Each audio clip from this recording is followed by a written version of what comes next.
Psychic Focus at psychicfocus.blogspot.com, and today I thought I would do a post on the significance of symbols. I've seen it come up a few times, and someone sent me a pretty cool video about symbology, so I'll get right to it. The question is, there's a guy with a YouTube channel called High Impact Vlogs. What do you make of this video he created? I thought it was very interesting and enlightening. Talks about some very prominent symbols and where they came from, not in a positive way. Thanks. And I left a link to the YouTube video that this guy had created that talks about some Facebook similarities, Chrome similarities, Google Play, those kind of things. So I think you'll find the video pretty interesting if you have some time to watch it. But in general, as I tuned into this, I'm reminded how symbols play roles in everyday parts of our life. Even in a recent chat session that I had through Patreon, we were talking about the significance of symbology in our word choice. I even mentioned how I try to say Happy Friday versus Happy Weekend, meaning I don't like to say, hey, have a great weekend, meaning you're weak and you're weakening. So it's just a few things like that. The play on words, try to be, or at least I try to be mindful of my word choices. And then I went on to, I guess, realize, or it came to me, that the powers that were, and I know I talk about them a lot, were really smart and invaded our life in subliminal and not so subliminal ways to keep us under control. It's the awareness and personal strength that's going to keep you protected. And I'll go into this and explain it a little better. So, you know, our language has changed. Back when Shakespeare wrote, we used to talk in thee and thou, and everything was so proper. And then there was a huge manipulation of our language, and it was as if the powers that were, who sometimes I kind of see them as reptilian, you know, they had this agreement that they have to tell us the truth. And if we agree to it, we agree to their rules, then they're allowed to maintain control. So they put the truth in plain sight. And if we don't object or we don't say anything or we just go along with it, that's basically saying, yeah, you're allowed to do this because I don't care. You know, I'll play along too. So that feels like the underlying premise of what's really going on. And so spell casting, it's been going on with our speech for a long time, to the point where it almost feels awkward to not say things. Like if you are approaching someone and instead of saying, you know, instead of saying, hey, have a great weekend, you're like, Happy Friday.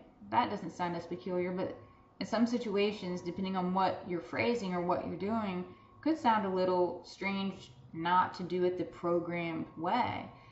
And some of the things that came to me, even as I was just typing this up, you know, we have been conditioned to watch programs. The media is huge in putting subliminal messages out there. Some aren't quite so subliminal, they're pretty obvious. The important thing is if you realize it, you can combat that. You know, you might have a favorite sitcom that you look forward to, and it's Wednesday and it's a certain time and you're sitting down and you're watching TV.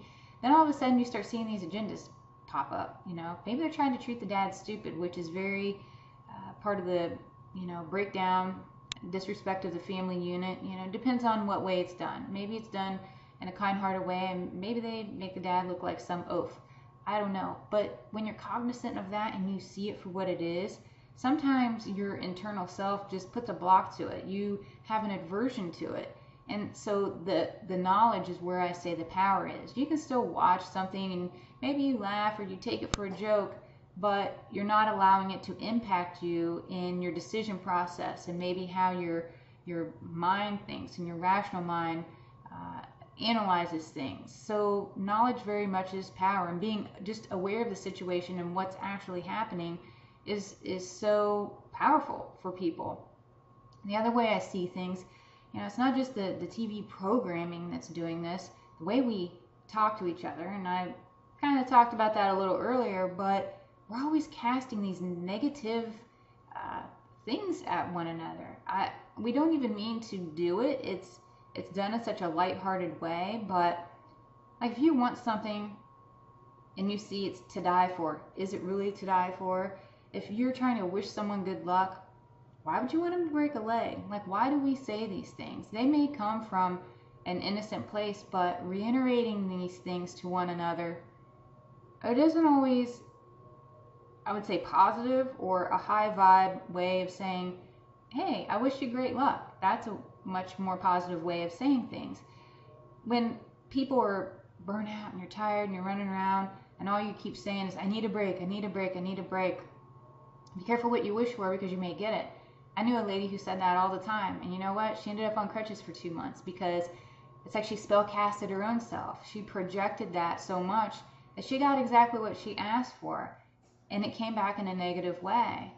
And another thing I hear people say, you know, maybe it's your kids, your family, your neighbors, work, whatever. You say, oh, you're driving me crazy. You're driving me crazy. Is that really what you want? You want to be crazy? That's both a negative thing to say, and it's not really something that you want to cast upon yourself. So just think about your word choices and think about, does it really make sense? Are you conveying the message that you want to be received? One thing I don't want people to get caught up on is, oh wow, I say this, I don't even realize I'm saying it. One, just be mindful, but two, if something slips out, don't beat yourself up. Part of it is the intent behind it. Yes, intent is a factor. The words are a vibration and they're also a factor. So if you're not saying these things with malicious intent, they're not quite as powerful. The things that you reiterate over and over, such as the break a leg or I need a break or all of those, if you tell yourself, you know, that you're going crazy and you say that mantra 100 times a day, expect that you might have a situation where legit you might feel crazy. Maybe you're depressed, maybe you have anxiety, maybe who knows what that you're conjuring upon yourself. And so now back to the symbols, because that was really the root of the question. These are things that we see in everyday life. And like I had mentioned, part of this reptilian agreement was they could control us as long as we agreed. So they put the truth in plain sight. They put these symbols as tools we use every day, whether it's your Gmail, your Facebook, or whatever. And by us participating in it, we're saying, yep, go ahead. I give you permission. This is what we're doing. I'm subscribing to what it is that you're giving me. And I know that it's almost impossible to get away from it. I mean, I myself, I'm on Facebook. I use Gmail for work purposes. So I get that it's very hard to get away. They make it very convenient to use. So above all, just protect yourself. Set mental protection limits. Create your boundaries and just realize it is what it is. You know, keep that awareness out there and use that as your strength, your power, and your protection. And really, in the end, you'll be fine. It's really about the awareness. That I feel like is the most important part of the whole message. And that's all I have for this reading. I want to thank you for listening.